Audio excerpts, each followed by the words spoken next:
Today on the Pitchbook Podcast, Zac is pitching The Swiss, the Gold, and the Dead by Gene Ziegler. And I'm pitching Brag Better by Meredith Feynman. Batter up!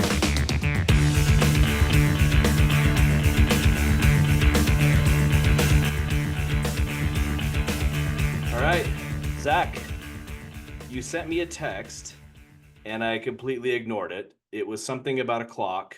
Tell me about this clock so I don't have to actually read anything or do any work.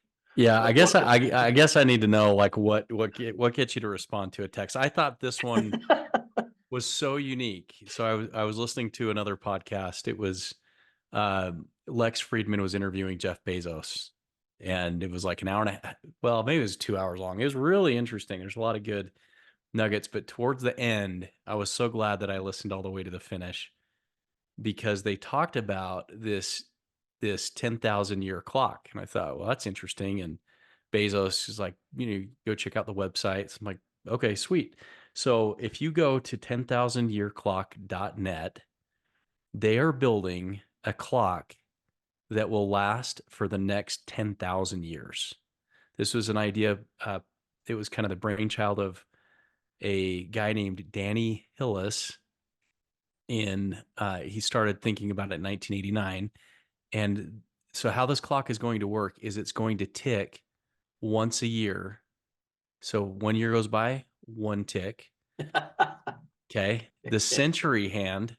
So that's like the second hand. The century hand advances every 100 years. And the cuckoo comes out on the millennium. So every 1,000 years. The vision was, and still is, to build a clock that will keep time for the next 10,000 years. So this clock is being built in West Texas, up inside of a mountain. It's like a 2,000 foot ascent to get up to go see this thing. And it'll be kind of like a pilgrimage. Maybe we can go on a hike when this thing is done, but they're building it. People can go see it. There will be, after the first 10 years, there will be what's called I had to look this up. It's called an orrery, which I didn't know what that was, which is, have you ever seen those little kid crib sets and they've got the planets kind of swinging around above the baby? Yeah. Well, there's like more technical orreries that have the rotation of the moon around the earth around the sun, Mars around the sun. So after 10 years, this orrery is like going to turn on. I mean, it's such a crazy idea. But when you think about in 10,000 years, like what nation state has lasted for 10,000 years that exists today from 10,000 years ago? Like, will we even be on this planet in 10,000 years? I don't know. So it's just a really interesting idea. So you can go to this website, check out this 10,000 year clock that's being built by Jeff Bezos and this Hillis guy. It's kind of a crazy that's who's building. idea. I was wondering who's paying for this. So Bezos is, every time I buy something from Amazon, it's a portion is going to this clock, is my understanding. Pretty much, yeah. And the idea is to get to people to think long term, like really long term thinking, which I love because we live in a time when everyone has a high time preference. I got to do it today. I need it now. It's got to happen today. And this is supposed to get you to think long term. So this is a procrastinator's dream. I'll do it next year. It's fine. Don't worry about it. What time's the clock say? Oh, it's it's only 2020. click. Yeah, it's only 2037. I got plenty of time. I'm fine. The clock hasn't even ticked this year yet. Isn't that nuts though? So it'll move kunk after 1 year. When you sent it to me, in my mind, I was just thinking like, okay, they're just making a clock that keeps normal time, like hours, seconds, minutes. It just happens to last for 10,000 years. And I didn't realize it was once per year it ticks over. That's probably better than the ball dropping. I would say I'd rather see that than the ball drop. Just see one little tick. Yeah, I'm like, everyone's gonna want to go see this thing. I mean, it's kind of cool. But if you go and it's not time yet, you just stand there, But they're gonna leave open these other orreries. I think it's like the first decade, the first one goes, and then after 100 years, and then after 1,000 years, and after 10,000. So they're gonna leave space for future generations to decide what they want to have happen Okay. when it hits these different intervals. Really, it's just like a unique idea. I I'm glad that we're building stuff like this again, even though it's kind of pointless. It's cool and it's interesting, and it's it's something that pointless people will but go see. cool. Yeah, I mean, maybe not pointless, but I like the idea of like an alien who's like, "Mom, I'll be right back," and then he's like, "Oh shoot, what time is it? Let me just zip over to Earth and check what year it is." Oh, okay, I'm good. I got plenty of time. That's what I like. I know, like this little second hand is only moved after 5 years, 5 clicks. All right. I gotta go see it now though. When it's Okay. done, I am gonna fly there. Go hike it. I'm gonna take pictures for you. I'll text them to you, and you won't even look at them. That's true. That's true. That's what's What gonna happen. when is it supposed to be done? Do you know? No, they're like there's construction pictures. They're building it right now. It's inside of a Yeah, cave. I looked at the website while you were talking. Oh, okay. Yeah. So, Yeah. So it's they're working on it. They're building okay. it It's right pretty now. heavy duty. Pretty heavy duty. Yeah. I mean, this thing's got to last, so it can't rust. I mean, maybe it can rust. I don't know. Like the design going into it, you really have to think about that. This thing has to last for 10,000 years. A Yeah. man-made, nothing will even exist. I can't even think of another thing human made that will last in 10,000 years. Maybe the pyramids. Maybe the plastics in the ocean. I don't know, something like that. Yeah, they'll be around. What about the pyramids? How old are the pyramids? Two thousand years old, a Oh, little they're over 2,000, aren't they? I was gonna Mike, say like 3 or 4 thousand years old, but I don't know. well, I'll, we'll look it up. good thing our friend We, Google what was. do we know? Yeah, but those are made out of stone. This is gonna be like mechanical parts moving. How old are the pyramids? I'll look it up. We can continue. Uh, oh, you know what? I was misthinking. I was remembering something about Cleopatra.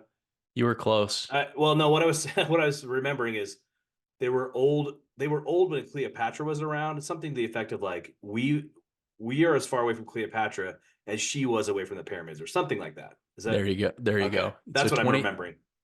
yeah, ancient Egyptian pyramids were built between roughly 2700 BC and 1500 BC. So about Okay. 3 to 5,000. Yeah. Okay. 3,500. Yeah, whatever. So there you go. There's a little factoid for those that are Okay. listening today. Yeah, they're really. I'm sure people just can't wait to get to the end of this podcast. This is going to be good. Hopefully, there's a good gem at the end of this one. All right, so tell me about the Swiss, the Gold, and the Dead. That sounds a bit like a Western movie that I haven't seen. What is this book? All right. Well, I'll tell you how I found the book. Yeah, tell me. I have the most boring book collection. People are like that. Why are you reading this? I ordered. So Paul Volcker, who was the Federal Reserve chair back in the late 70s, 80s, when we had high inflation, he was kind of put in charge. And I thought, we're going through some inflation. I'm going to read this book. And so I ordered it because I just wanted to kind of get inside of his mind and hear his memoir and his story. So it goes through his whole life. And he talks about all of these different committees that he's involved with. And there's this little short sentence, maybe a couple sentences in his memoir that he references establishing this committee that was investigating the Swiss banks and the gold loot from during World War II. And I thought I had never thought of that of in World War II, if you were Jewish, you live in France, maybe you're like trying to protect your assets and Switzerland's neutral. I'm going to send my money to a Swiss bank or I'm going to ship my gold there. And I thought, gal, what, and then if you were um, sent to a concentration camp and killed, like what happened to all of that money? So he just makes this little mention. So I jump on Google. I'm like, somebody's got to have written about this. There's got to be more. It just really piqued my interest. So I found this book. I don't know if this is the ultimate final authority on this topic, but I thought it was pretty good. It's about 230 pages, 260 pages. And this book goes through and talks about through World War II like when you think of the Swiss, what do you think of? Well, I think banks for sure, right? And Yeah, right. neutrality. There you go. Yep. And that I obviously never thought of this, right? But if it makes sense if you see trouble on the horizon, what do you do with some assets? And I feel like gold was probably more important back then, or at least more important to most people to actually own and have in their Uh-huh. possession. So yeah, it makes sense what you're saying. I yeah, I'm curious now to know what happened. So Well, there's a lot of elements in this story. So initially I was thinking about like somebody who's Jewish, what they did, like what would I do with my money, my mhm. assets? Like somebody's coming to invade and first thing they're going to do is knock on my door and then just start like go find a Yeah, safe and I mean go I remember there's a movie about the Americans and maybe the Allies trying to get back all the paintings and art that was stolen. But uh-huh. yeah, this seems similar to me, but um in maybe a more protected area in Switzerland. So I don't know. Okay, so there's kind of two elements. Number one, I'll just kind of start with Germany. Okay, Germany. So with their looted gold, I'm going to read a couple paragraph. I've got a couple quotes I want to pull from the book because it's really interesting to think about this. But um, so looted gold is the correct term. The Reichsbank's gold reserves. Now this is so amazing. The Reichsbank gold reserves were almost exhausted by 1939. Hmm, In the next chapter, we shall see how Hitler repeatedly strove to pass off his loot as legal gold from Germany's pre war reserves. The Reichsbank board had the bars melted down hmm, and the Prussian mint and adorned the pre war German serial numbers, but these verification stamps were false. So mhm, they'd remelt the bars, mhm, use an old serial number, and try to pass it off as pre war reserves. Some of the looted gold became the property of the Swiss National Bank, which exchanged German gold for Swiss francs used by Nazi purchasing agents hmm, for their transactions on the world market. Swiss francs were the only currency acceptable worldwide throughout the war. The National Bank bosses also accepted German gold in payment for Swiss exports to Germany. That there was never enough gold available is attested by the fact that Swiss exports of arms and industrial goods were bought largely on credit. By 1945, the Nazis were indebted to the Swiss to the tune of over 1 billion francs. So Germany is essentially laundering money right. through the Swiss banks. The Swiss banks are giving them Swiss francs, and then they're buying stuff from Spain. And at one point, it talks about when Germany would invade a country, the very just like if somebody invaded your house, the first thing they're going to look for is where's the money, right? Mhm, Where's the cash? Where's the gold? So when they would invade a country, one of the first places they would go is to the central bank. mhm. And France, I think Belgium, they were trying to get ahead of this. So they would take their gold.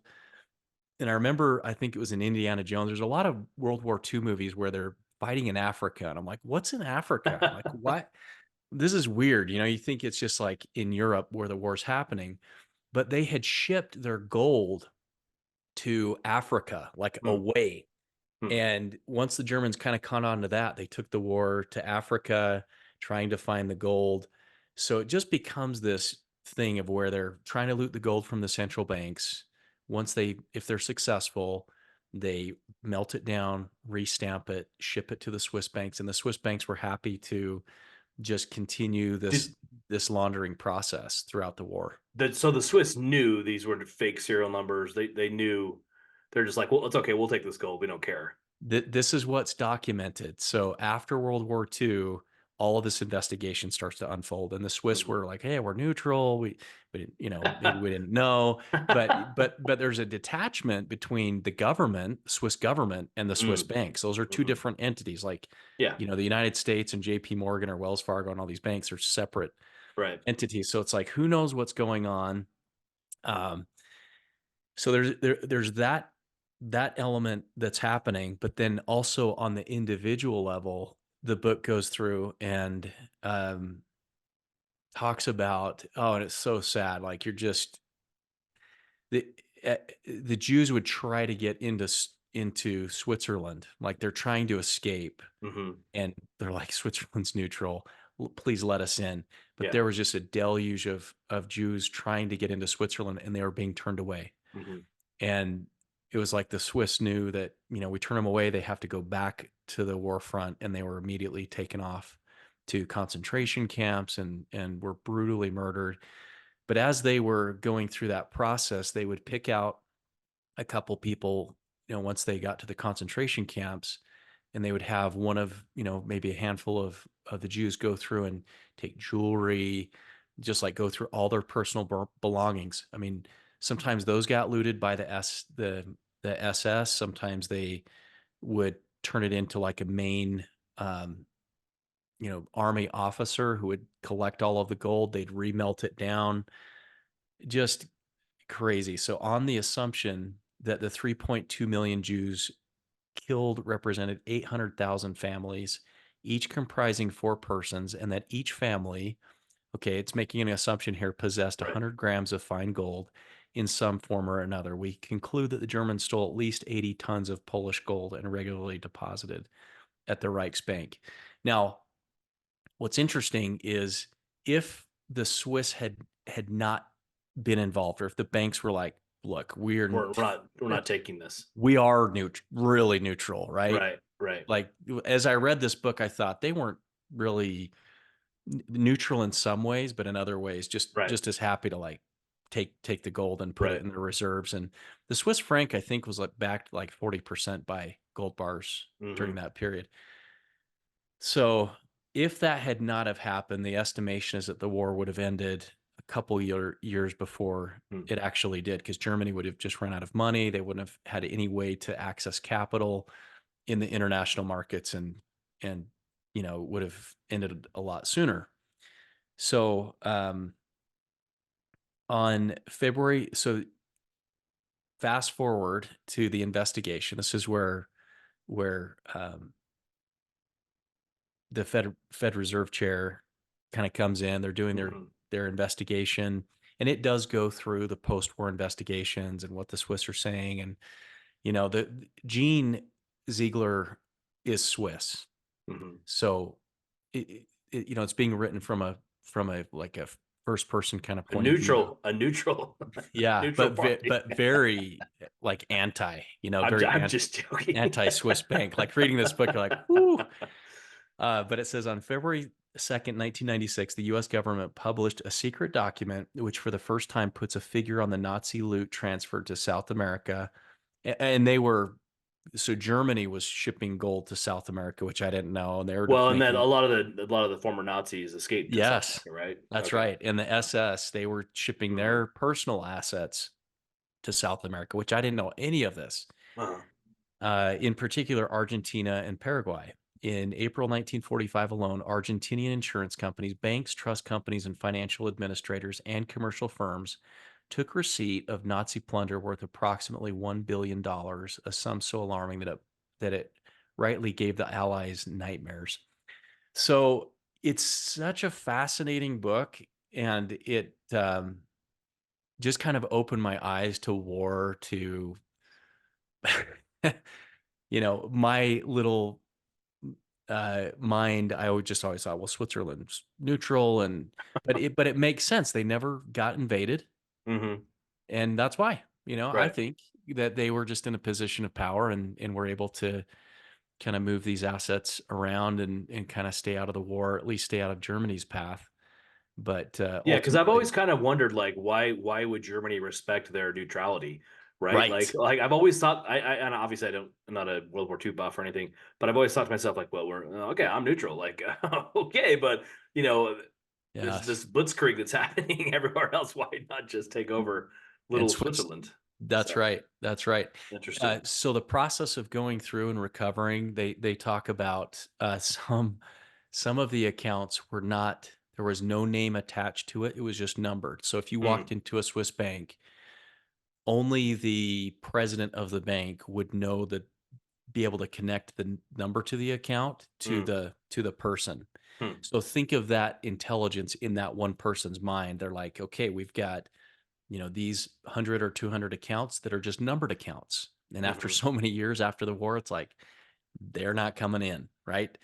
And Right. so you have uh, the posterity, the kids, grandkids that somehow survived or were able to escape. They're trying to come and claim their parents' property or grandparents' property or uncle's property, and the banks will say, "Okay, well, we need a death certificate." It's like, well, they were killed at a concentration camp. They didn't make death certificates for everybody.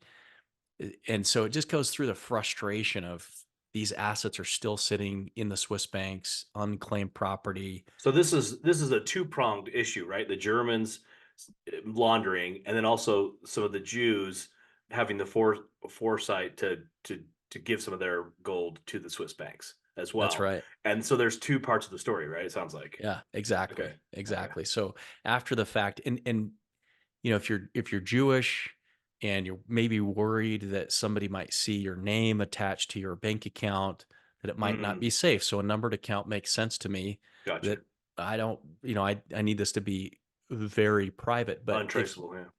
yeah, untraceable.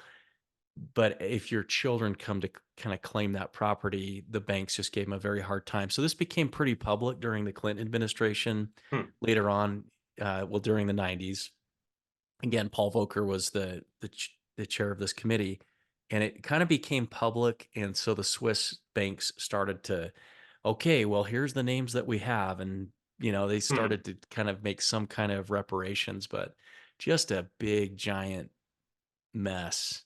And so Wh- super interesting story, World War II, little But a question for you, because history. you Yeah, you talked about a book, and I can't remember the name off the top of my head, but it was a book about the inflation pre-Hitler inflation, right? yeah, In Germany. yeah. What When was the name when of it? money dies. Yeah, there Hmm. you go. So what? So uh, in your mind, were you making any correlations with like they have no money before Hitler, but Yes. suddenly Hitler takes over, and is it almost one of the reasons he goes to war?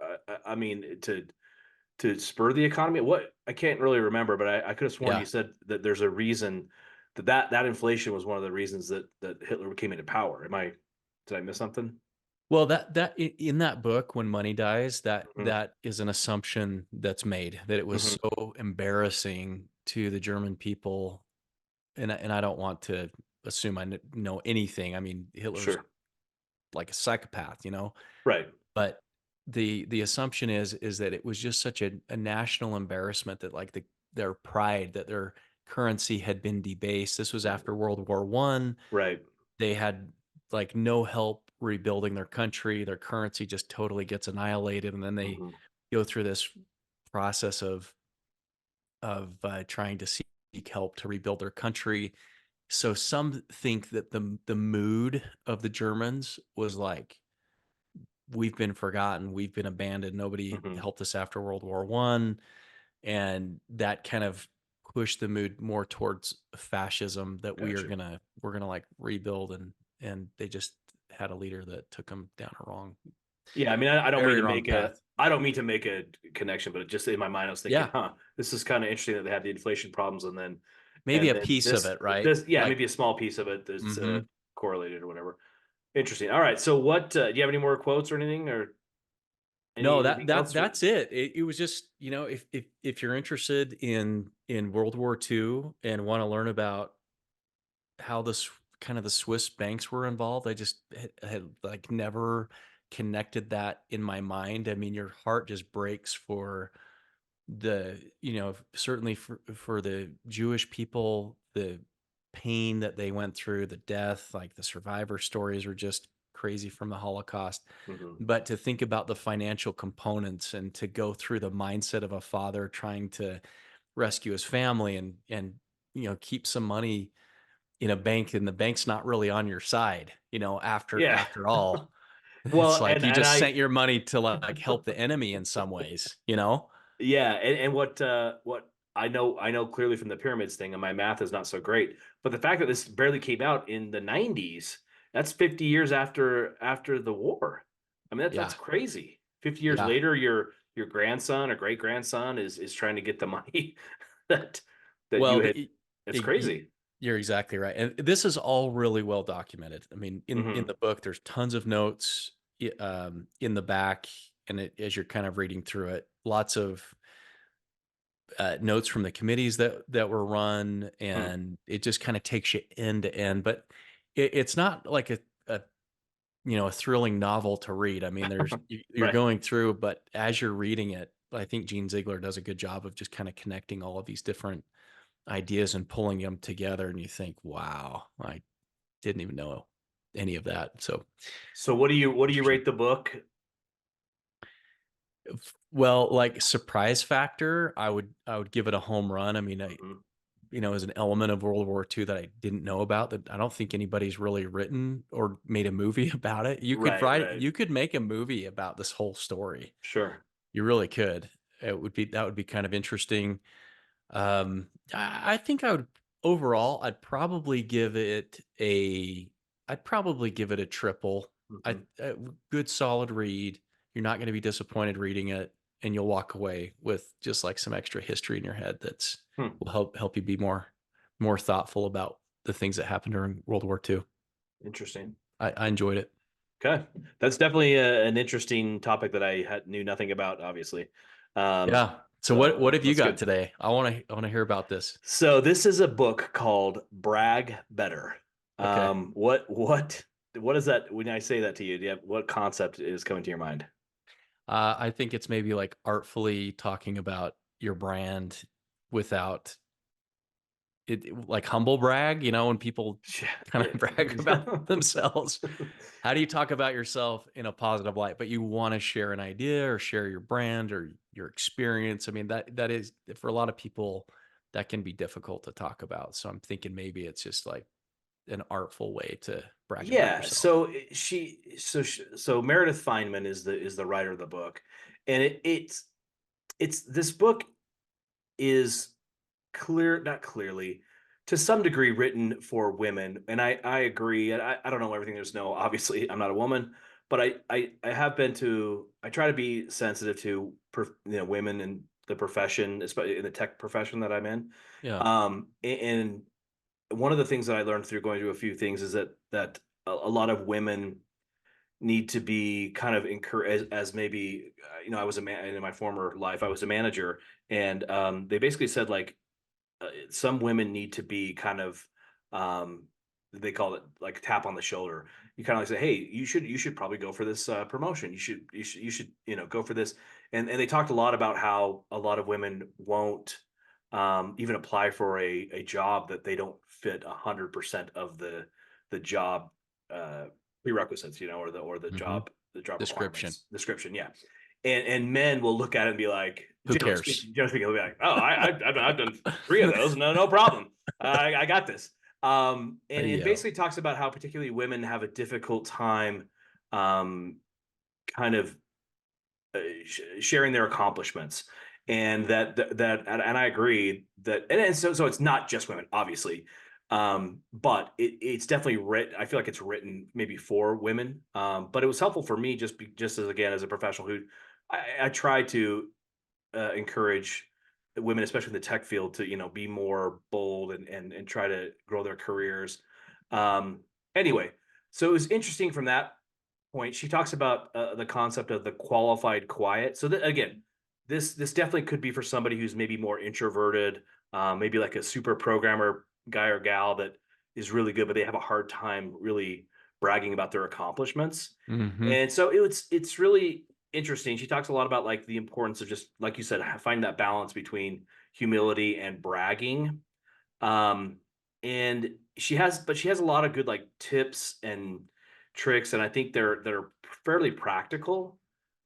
She talks about like just considering it an art, being able to brag, knowing your audience, and she talks about using like facts and very specific examples, right? So I did this project and it saved the company, $300,000 or whatever. Yeah. Um, she talks about having like a bragging biography. So this is kind of like a short professional, almost like an elevator pitch for yourself. You could use during interviews or networking situations, for example. She talks a lot about leveraging social media, right? Like using LinkedIn, and that's kind of a way to let the computer brag for you in a way. If that makes sense. Like you're not out Hmm. there saying, "Hey, look how great I am, Zach." Yeah. It's more like uh, posting like, hey, this is something informational, or here's something we did. She talks about like updating your superiors, keep them, your colleagues and your superiors, kind of constantly updated on what's going on with the project, so that's not in the dark, like all of a sudden, like, oh, this project's done. Okay, well, thanks. What have you done for me lately? It's though this project took a long time, and here's the steps that happened each time. She does talk a lot about, like you said, a personal brand. So having a brand for yourself.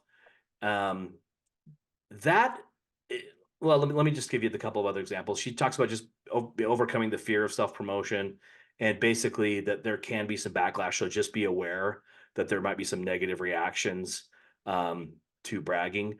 But she does, again, give some really good practical examples and kind of encourages. The only thing that was a little bit maybe too repetitive that it didn't necessarily apply to everyone.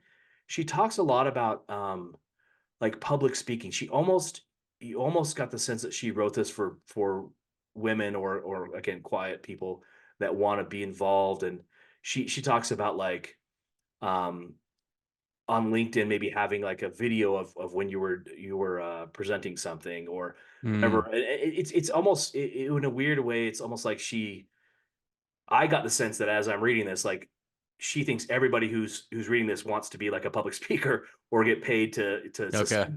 And I thought that was a little strange. That's how I remembered it anyway. Um, but ultimately, I think it really helps people to kind of get out of their comfort zone and talking about their accomplishments. And again, giving them some practical ways to do that. I think it's funny because I didn't think I would have a problem bragging, but I just recently switched jobs and I interviewed at a bunch of different places. And when I first started interviewing, I realized, again, I managed a team, so I would often give a lot of credit to the team, deservedly so in my mind. Yeah. But then I realized kind of after reading this, like, hey, you know what? I'm the leader of that team, and I really need to, I guess, tell the story my way, if that makes any sense. And she certainly doesn't encourage lying or anything like that, and neither do I. But basically, it's like this is your story to tell, and you tell it how you want to, and it just make sure that you're giving yourself credit. One of the things she talks about too, especially with the social media aspect, is instead of just saying like for example with us, right? We started this podcast a little while ago. Instead of just saying, "Oh, guys, here's our podcast. Hope you like it." It kind of sheepishly, more saying like, "Hey, you know what? Here's something that here's one of the podcasts that we just put out, and we're really proud of it. Check it out and tell your friends." Right? Just being more matter of fact. And Hmm. again, this is going to come easier to some people than others, but I found that even me, I consider myself pretty outgoing and outspoken to some degree. Even I realize that there are times, especially during like job interviews and maybe networking situations, where I could do a better job of even quote unquote bragging better. So anyway, I don't know that the book is totally for me. So for me, it's probably like a double. But I would say if you're one of those qualified quiet, so somebody who does a good job but kind of keeps themselves and has a hard time really patting themselves on the back, or at least showing the good job that they're doing, it's probably more in the triple home run range for someone like that. Does that make sense? It does, and I I I I love this idea because when you're interviewing with somebody, you're hoping that they catch on, or you're hoping they can assume that you have that skill, but they don't. They don't know that. It's like my teenage daughter's dating boys. I'm like, you have to communicate the words. You have to say it. You can't no one assume can anything. no one can read your mind, right? Like Yeah. And if you're not, I mean, true. Like if you're like, oh, I'm the best and I'm number one, and right. that is a killer. But just to describe your skill set confidently, that you're able to do these things, or you worked on this project or overcome this obstacle, I think that's helpful as someone who's hiring to know that. Like Right. it could push you kind of above, or to your point, I like if you're working on a project just to let people know about it Right, to like keep them updated on a project, as as you're you're working through it. Say, just a yeah, heads up, here's what we've done so far.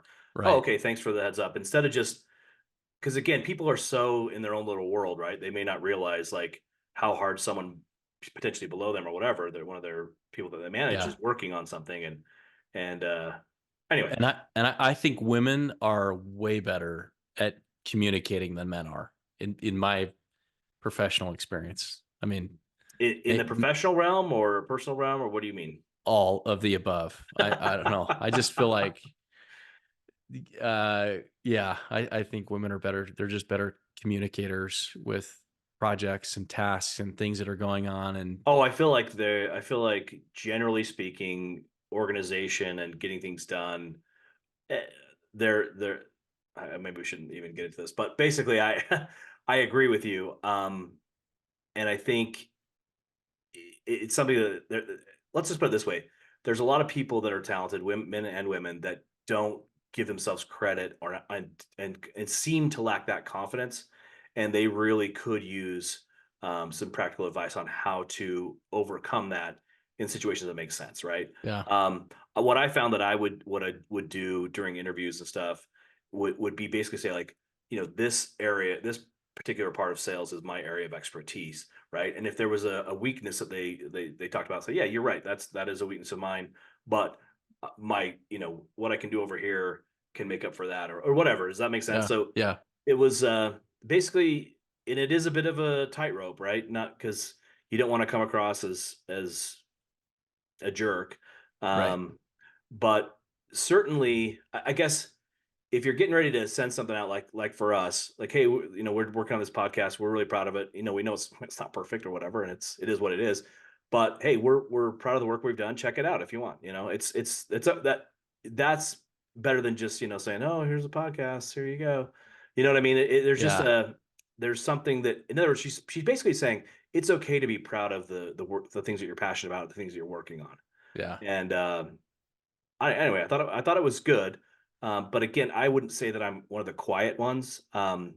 So there were some things in there that didn't resonate with me, but certainly there were some that I tried to apply. and what was her background? Did I she just think do she's public a. I speaking, or think she what? does Like, public speak. She certainly does okay, public speaking. I want to say that this is where she. I think she started doing public speaking about this topic and then wrote this book kind of in okay, response. okay, So she does, and again, it's been a month or two since I've read this, but that's what I remember, and that's why I was kind of surprised at how much she talks about public speaking, and almost like almost just assuming that everybody should put on their LinkedIn or their Facebook page, hey, here's my price for, contact me for public speaking. It's like, well, not everybody's doing that or yeah, wants to do that. yeah. So It anyway, is a good skill set, though. My daughter, she took a public speaking class in high school, yeah. and now she's in college. And Hmm. she's like, Dad, that was probably the best class I could have taken my senior year, and I didn't realize it because now she's in college, and they do a lot of presentations and working in groups, and Hmm. she knows what filler words are, and she knows how to make eye contact in a presentation, and Right. the tone of her voice. I'm obviously the worst at it, but it is a good skill that if it doesn't come natural to you, you have to work at it. At least be okay at public speaking. No, I agree. It just seemed, and again, uh, maybe I misread it or whatever, but it just seemed like almost like, here's the steps: brag about this, do this, keep people updated, and then, by the way, then you're going to be ready to do public speaking, and then start charging for public speaking. Okay. That's the sense that I got, and I just thought it was Huh. a little bit odd. Yeah. Um, again, this is pretty nitpicky, so it's not a big deal. Right. But that's the sense that I got, and but I agree with you 100% that that's a great skill to have, that will it's never gonna. It reminds me of the old Seinfeld joke, right? Like, the number one fear of for people is public speaking, and that means that at a funeral they'd rather be the one in the coffin than the one speaking, True. in front Yeah. of the mic. Yeah. So anyway, I love that it. that's about all I got. It definitely, if you feel like you're a little bit more reserved, or maybe you want to make a career change, or get a raise or whatever, im- kind of improve your career. I think that's one of those things or this is a book that could definitely help you get to that point. So, or help you with that. Yeah, that's a really good advice, good counsel. Thanks, Matt. Yeah, a lot of very different topics there, right? The Swiss money laundering for the Germans versus how to pat your own back in public. I So know. I need to switch it this up. is I'm no, I'm in that's the this. beauty. This is the beauty of this podcast is we never know what the other person's going to talk about, and it, it it's fun. One of these days Yeah, we'll have a similar yeah. topic though. One of these days. Okay. Well, that's a good tie-in. I'm like right now my brain is just I don't know why, but I'm just drawn towards history books. I'm reading two biographies right now. Hmm. And yeah, now that I think about it, all the books I'm reading are like kind of history. So I need to get back No, that's okay, dude. into like the business, No, mindset. it's all good. Either one, it doesn't matter. You got us covered. It's You're whatever. bringing Well, not necessarily. I'm just saying whatever interests you. Um, the people will listen. All 12 people that listen to the podcast are going to love it. Yes, So absolutely. Well, you're bringing the relevant, tools that people could actually use. So I don't know about that. I But appreciate it. appreciate everyone listening to the podcast. Everybody, remember to like Yes. and subscribe. We are very proud of what we do here at the Pitchwick Podcast. We work extremely hard to entertain your ears. So please continue to send the message and tell your friends to download. Spread the word. We appreciate it. We love you guys. Thanks so much. And we will catch you